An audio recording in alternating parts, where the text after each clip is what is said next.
Hello, I am Joyce Pinot from the IRS Office of Safeguards. Welcome to Safeguards Disclosure Awareness Training. The purpose of this video is to provide training for federal, state, and local agency employees, agents, and contractors. The Office of Safeguards verifies compliance with 6103P4 safeguard requirements. It does this through the identification and mitigation of any risk of loss, breach, or misuse of federal tax information by over 300 external government agencies.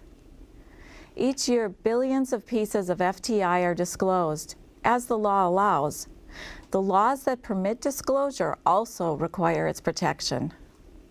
We partner with each agency to protect federal tax information. Our agency partners play a vital role in safeguarding FTI by building effective security controls into your processes, procedures, and systems. You are responsible for ensuring the information is protected appropriately, from the time you receive it until the time it's destroyed. The American public expects two things from both of us. First, that we work together proactively to be as effective as possible, and second, that we safeguard their personal data.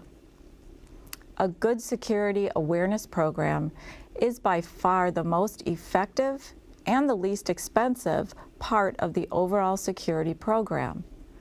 For many of you, this is simply a refresher on disclosure awareness, while for others, this may be the first time you have been exposed to the concepts. Before we move into the substance of the discussion, I would like to thank you for everything you do to protect the confidentiality of federal tax information. I truly appreciate it.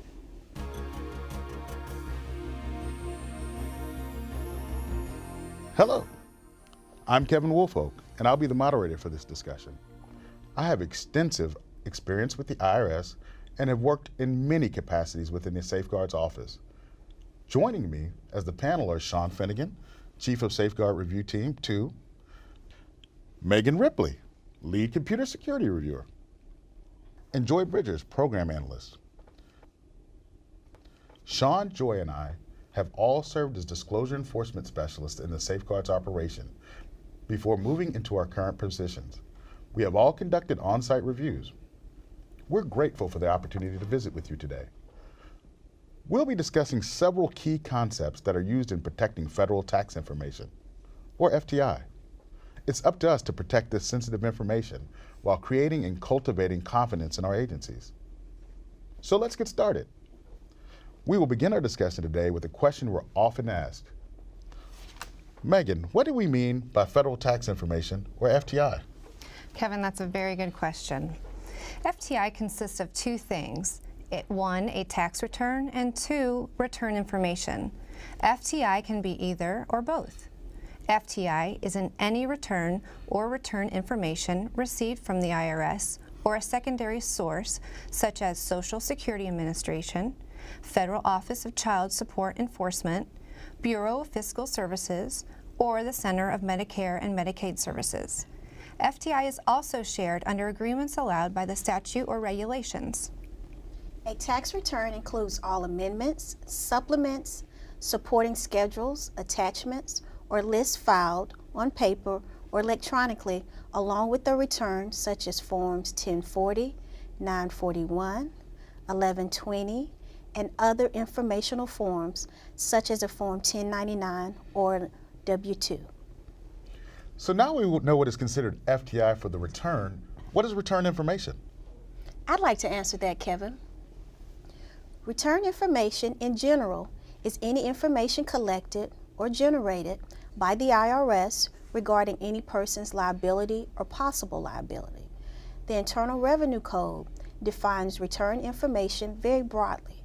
It includes, but it is not limited to, the return itself, as well as any information that the IRS obtained or developed that relates to the potential tax liability.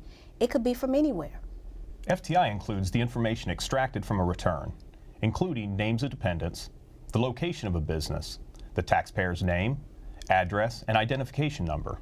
Even if identifiers such as name, address, and identification number are deleted from this information, it is still considered FTI. We need to emphasize that the definition of return information includes anything relating to a tax account. Return information includes the status of whether a return was filed, if it's being processed, if it is under examination, if it's subject to other investigation, or in collection status. It also includes information contained on transcripts of the taxpayer's account. This information is all FTI. What about the copies of tax returns that clients or their representatives have given to the agency to verify their data? Are those returns considered FTI? No, Kevin. Returns from clients are not federal tax information. Source is the key to knowing whether or not the data is FTI. The information must be derived from the IRS or a secondary source, as previously mentioned, for it to be considered federal tax information. This is what you need to remember. If the source is your agency's client or client's representative, it is not FTI. If the source is the IRS or an IRS secondary source, the information is FTI. Megan, what happens when the information from the return is transferred to a different format, document, or computer application? Agency personnel often forget that any information derived from the FTI is considered federal tax information and must be safeguarded. Derived FTI includes things like photocopies, scanned data, or information transcribed into a form, letter, application, or spreadsheet.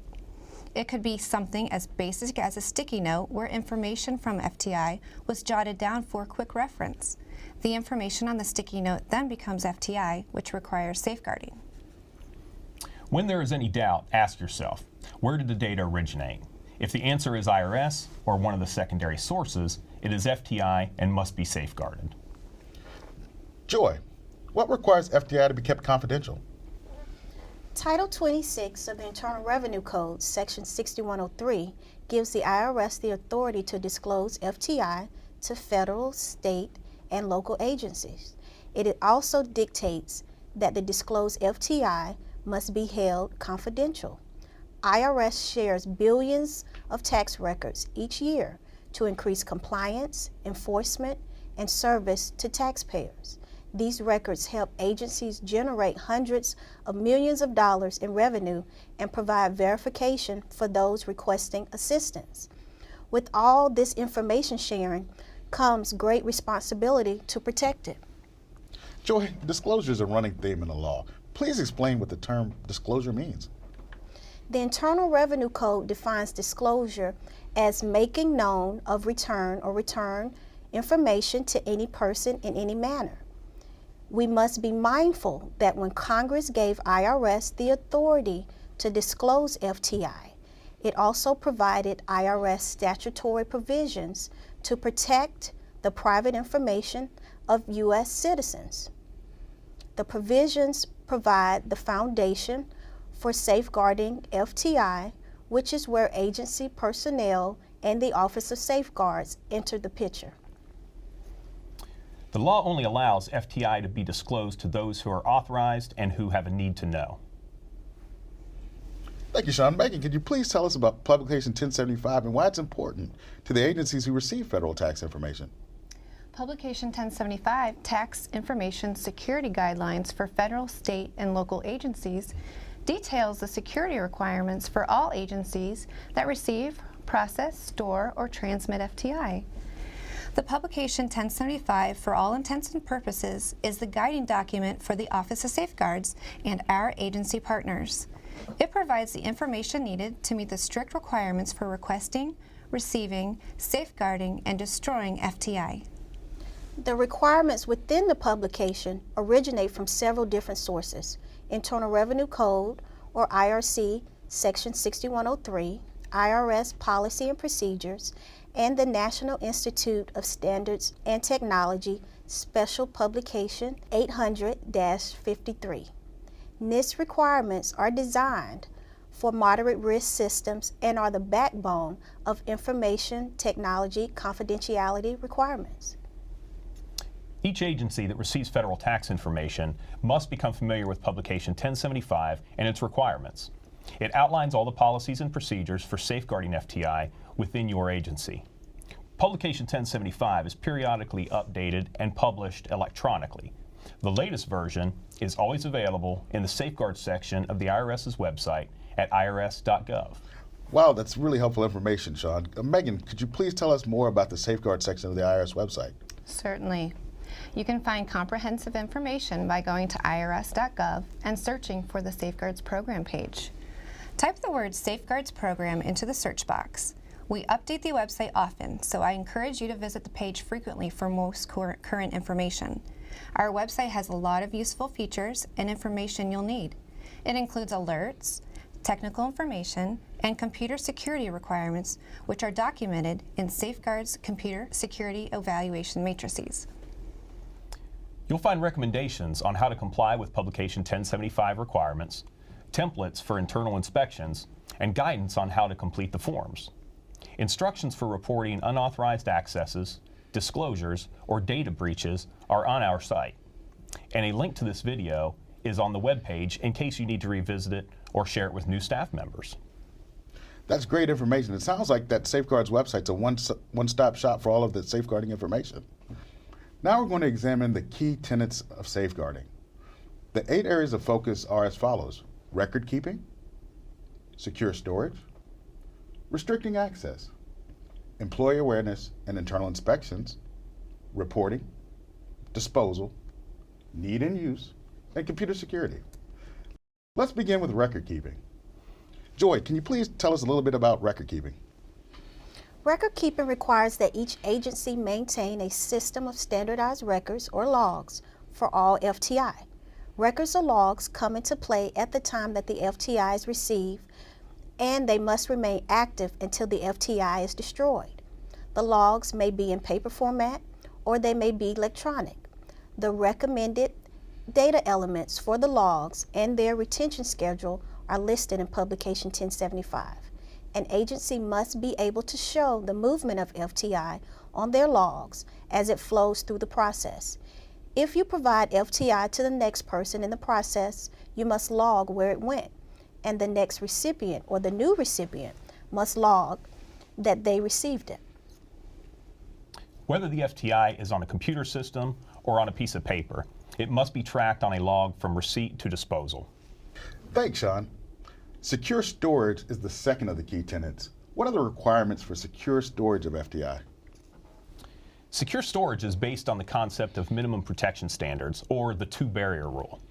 Basically, there must always be 2 barriers between someone who is not authorized to see the FTI and the information itself. Let's talk a minute about storage of FTI. Tangible items such as a piece of paper, folder, or CD are usually locked in a filing cabinet or secured in a locked office. So the locked filing cabinet and the locked office constitute your 2 barriers. But during business hours, the FTI may need to be outside of the locked cabinet. So in this instance, an employee who is present at all times while the FTI is in use can serve as the second barrier. This person should have their badge above their waist, indicating they are agency personnel. The 2-barrier rule applies to all agency locations. It could be the headquarters office or an alternate work site if personnel are allowed to work at home or elsewhere outside the office setting. Certainly, the computer facilities where mainframes, servers, routers, and switches are located, as well as off-site storage where backup tapes are kept, and field offices. Federal tax information housed in any location within an agency must have 2 barriers protecting it at all times. One of the things we commonly see when we do on-site reviews is a situation where an agency is looking at the 2 barriers from the outside in, beginning at the guards. The 2-barrier rule starts with the FTI and proceeds from the inside out. In other words, start at the FTI and look for what prevents it from being accessed by someone who is not authorized. It's likely that you'll never identify the guards as one of your 2 barriers. Remember, people enter your agency every day, going past the guards. However, they are not allowed in the area where the FTI resides. Look for the 2 barriers from the inside out. Thanks, Megan. Again, that's helpful information. The 2-barrier rule is a pretty common question that we get when it comes to FTI and safeguarding FTI. Why is limiting access, however, such a key part of an effective security program? Restricted access is based on the premise that only agency employees, agents, and contractors who have a need to know are allowed access to FTI. Basically, need to know is based on position. If you need federal tax information to complete your job, then you have a need to know. Restricting access to the greatest extent possible makes FTI less vulnerable. You can restrict access by locking paper in a file cabinet, by requiring key or card access to rooms where FTI is stored, and through a secure login and password process on the computer systems. When mailing FTI, double package it to prevent exposure if the outer packaging is damaged. Always be mindful of the need to know aspect and grant access within your agency to only those who have that need. In some agencies, contractors are not allowed access to FTI by statute. In these agencies, contractors may have access to any of your agency data, but it is the agency's responsibility to ensure that contractors never have access to FTI. For example, if a contractor comes in to repair a computer, the contractor would need to be escorted at all times, and security controls must be in place protecting the FTI. An essential practice in restricting access is a notification requirement to alert others that data is indeed FTI and is restricted. How are agencies expected to provide notification? I'll be glad to explain that, Kevin. Labeling is an important component of restricting access to FTI, whether it's stored electronically or on paper. Labeling provides a warning that the data is restricted. FTI must be clearly labeled as federal tax information and handled in such a manner that it is not misplaced or that it becomes available to unauthorized personnel. Publication 1075 provides information on how to order labels for paper documents and backup tapes and the appropriate language needed for warning banners displayed on the screens of computers providing access to FTI. It makes sense that labeling all FTI would deter unauthorized access. We've been talking about the key tenets of safeguarding FTI for the last few minutes. Obviously, it's important for those of us who have access to data to understand each of these tenets. How does an agency impart that knowledge? Agencies are required to provide awareness training for their employees to help them gain an understanding of the agency's security policies and procedures for safeguarding FTI. The training must be provided before access to FTI is granted and annually thereafter. The requirements for the training are in Publication 1075. Each employee who completes the training must sign a form acknowledging their understanding of the requirements to protect FTI and the sanctions for unauthorized browsing or unauthorized disclosure. Your agency must retain these acknowledgement certificates according to the retention schedule in Publication 1075. After the training, how does an agency verify those individuals are following the security policies and procedures for protecting FTI? Agencies must conduct internal inspections, which should be similar to our safeguards on-site reviews.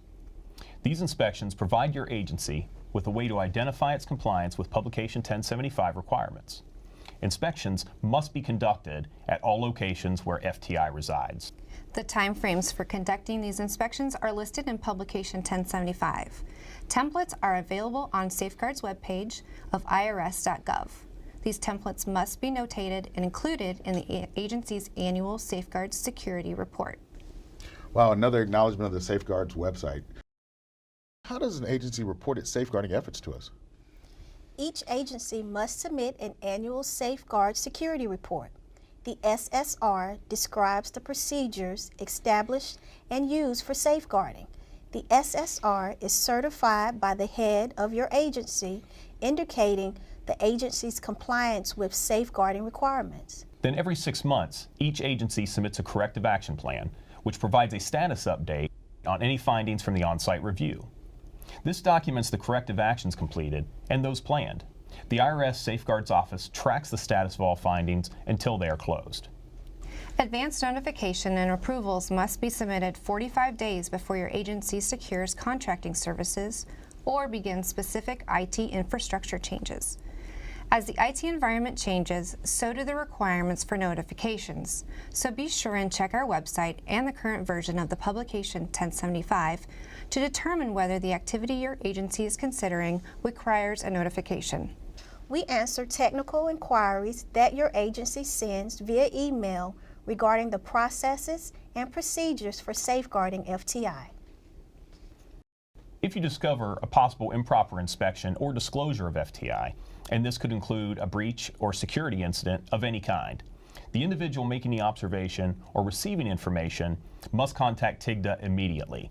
TIGTA stands for Treasury Inspector General for Tax Administration, and their phone numbers are provided in publication 1075.